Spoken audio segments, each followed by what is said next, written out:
আপনাকে কেউ মেসেজ দিয়ে সেই মেসেজটা ডিলিট করে দিছে, কোনো ব্যাপার না। সেটা হতে পারে ইমো, হোয়াটসঅ্যাপ অথবা মেসেঞ্জার। আপনি কিন্তু সেই মেসেজ ঠিকই দেখতে পারবেন। তো কিভাবে আপনি ডিলিট করা মেসেজ দেখবেন খুব সহজেই আপনার ফোনের মাধ্যমে, চলুন দেখিয়ে দিচ্ছি। এরকম আরো ইন্টারেস্টিং ভিডিও পেতে কিন্তু অবশ্যই আমাদের এই পেজটিকে ফলো দিয়ে রাখবেন আর এই ভিডিওটাকে শেয়ার করে আপনার টাইমলাইনে রেখে দিবেন।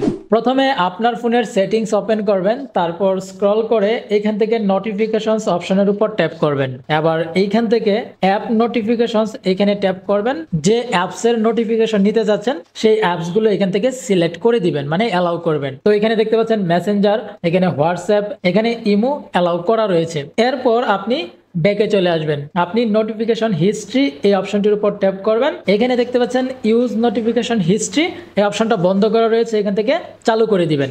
এখন আপনাকে যদি কেউ মেসেজ দেয় এবং সেই মেসেজটা যদি ডিলিট করে দেয় তাহলে কিভাবে আপনি দেখবেন, চলুন দেখিয়ে দিচ্ছি। তো এখন দেখতে পাচ্ছেন এই যে নিচের মেসেজটা কিন্তু আমি ডিলিট করে দিয়েছি। তো এখন কেমন আছো এটা লিখে মেসেজ করেছি, দেখতে পাচ্ছেন এই যে কেমন আছো।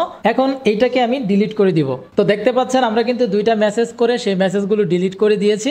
এখন যদি আমরা ফোনের নোটিফিকেশন অপশনসে যাই এবং এইখান থেকে নোটিফিকেশন হিস্ট্রিতে ট্যাপ করি তাহলে দেখতে পারবো এই যে দেখেন মেসেঞ্জার উপরে, তারপরে কেমন আছো, এই মেসেজটা কিন্তু এইখানে নাই, বাট আমরা ওই নোটিফিকেশনে দেখতে পাচ্ছি। এই যে দেখেন নোটিফিকেশনে কিন্তু দেখাচ্ছে।